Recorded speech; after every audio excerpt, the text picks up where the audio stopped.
Okay, let's see, does this work? Yeah. All right.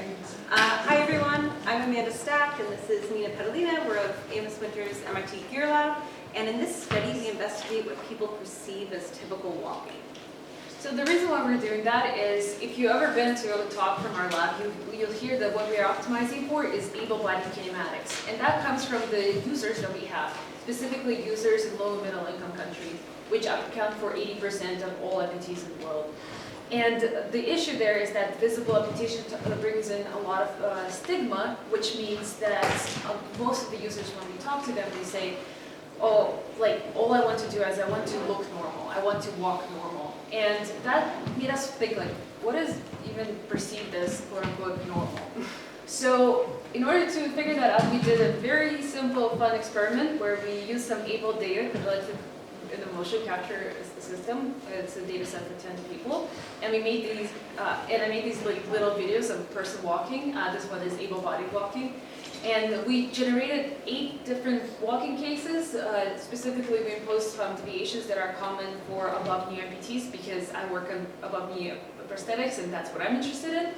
And then we created a Google Forms survey that you might have seen, Johanna sent out, but we tried to collect as many different people as possible. We sent it to LinkedIn to nurses. We tried to get some people from different countries, all ages and stuff like that. And overall, we tried to collect and the only question we asked is, does this look like typical walking? As you can probably guess, normal is not a good question to ask, but typical is good. And so we repeated each case 3 times, and then all questions were in a randomized order, and our overall response goal was over 200 people to have a well-powered study. So a little bit about the different cases that are specifically for amputees. We have the able-bodied case, obviously, and then plus minus 2 standard deviations from the knee flexion angle, and 1 which is 4 standard deviation from the knee flexion angle, just to make sure that it looks a little weird and people don't feel like they're gaslit. And then the other one is temporal shift cases. So previously we've noticed that a lot of amputees have a late initiation of flexion. So we wanted to see how late can the flexion initiate in order for people to actually notice. And we did 5, 10, and 20%. 20% is what, according to Jager's paper, is like normal for above-knee amputees. And lastly, we did the no early stance flexion case, which is a common case for people with above-knee amputation because they do not have that flexion. We call it the ideal HT because to find that out, you can come to my talk tomorrow. But basically, we're taking out all of the flexion and seeing how what that does. Sorry. And yes, so overall we got 271 participants and counting. About 47 of those have indicated themselves that they have experience in biomechanics. We also included an optional question, which most people answered to try to understand what people were actually looking for when they were trying to perceive a gait as typical or not. so if you're interested in back of words analysis and word clouds, Come talk talk to to us us. later. But here's the results. So what was perceived as typical walking? As you might expect, the able-bodied walking case was very reliably perceived as typical walking, around 85% of the time on average across all participants. Similarly, those extreme deviations we included, the 4 standard deviation increase in knee flexion and the 20% delay in late stance knee flexion initiation, those were both very reliably seen as atypical, only being identified about 8 or 9% of the time on average. To try to understand the differences in these different cases in terms of what people were perceiving, we performed a one-way ANOVA where the dependent variable was the percent of time each case was perceived as typical, and then the cases themselves were fixed factors. And these results showed that the 5% delay in knee flexion initiation is not perceived significantly differently than the able-bodied walking case. The next most likely case to be perceived as typical on the left there in blue is the ideal HDE case where we eliminated early stance flexion. And that was perceived as typical around 64% of the time on average across all subjects. but not statistically different from either the hyperextension case, where -2 standard deviations, or the 10% temporal shift. So those are all more than half the time going to be perceived as typical by the average person. Interestingly, the same magnitude deviation in knee angle for hyperflexion was way more often, statistically more often, to be perceived as atypical compared to hyperextension. So what that means, well, you'll find out. All right. Real quick, the differences between people with biomechanics background and not. People with biomechanics background were generally just better at perceiving these edge cases.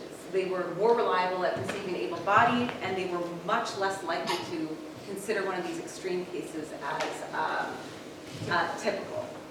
So what does this mean? First, the hyperflexion case was more likely to be noticed than hyperextension, Which means we would like to overdamp our knees in order to be perceived more typically. Yeah. Second, the eliminating early stance flexion is over 64% of the time going to be perceived as typical walking, Which is great because most prosthetic knees do not flex during early stance, so maybe not great to follow that.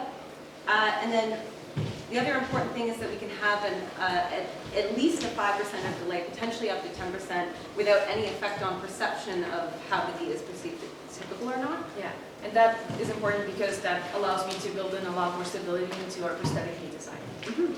So in conclusion, this study demonstrates that as designers, we can still meet this user requirement to walk normally, even if we include these delays in late stance flexion initiation, or if we have the absence of early stance flexion entirely. So the only thing that remains is, what do you perceive as typical? We're not going to use your results, though, because you know all the cases, but feel free to do our survey. Yeah. Thank you.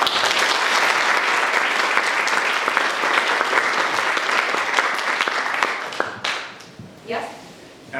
Do you have any notion why 17% of participants do not recognize objectively normal gait and 10% do not recognize objectively abnormal gait?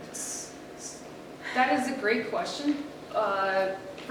We can talk about like what people looked into when we asked them the question like, what did you look at? And then we can look at like the top most written in words.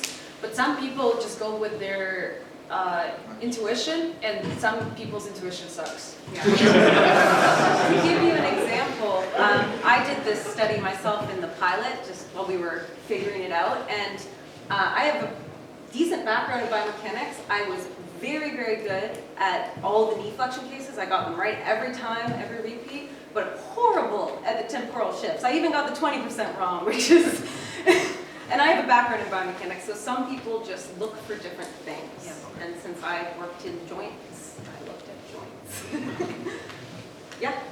How much of these results do you think has to do with the simplicity of the model? Like if you were to translate this on a humanoid model? So that is something we thought about. We decided to go with like a simpler model for now, because we have noticed that a lot of people have biases when they look at a person and they evaluate like, is the person young, is the person sporty, is the person old, and like they have assumptions how the person should walk. That's why we decided to go with something a lot simpler.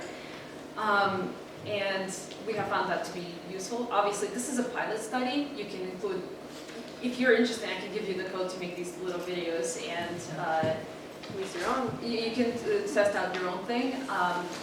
But for now, like the simpler isolates the exact motion and doesn't put any bias into it. Yeah. Yeah? So all you changed was the knee angle in these animations, right? Yes. Either knee angle or When it's- temporal shift of when the Yeah. angle started. So do you think, like, if you actually built a prosthesis with no stance knee flexion, there are probably other things that change about the gait Mhm. that True. might look different? So like, what Yeah. do you guys expect? Listen Yeah, to but- her talk tomorrow. Great. Yeah, but if you can build a prosthesis that doesn't have knee flexion, but other components of it compensate for that for the rest of the body, it should be good. Like an HTE foot, perhaps. Well, we'll see. Yeah. Last question. Yeah. Did you consider showing models not just from the 11 side, but also from the front? Again, pilot study, this is where most of the changes are, and we wanted to see, like, have bigger changes, just because, as you can see, people are not great, at even like bigger changes. But that is definitely a future direction. Yeah. Okay, guys, thanks so much.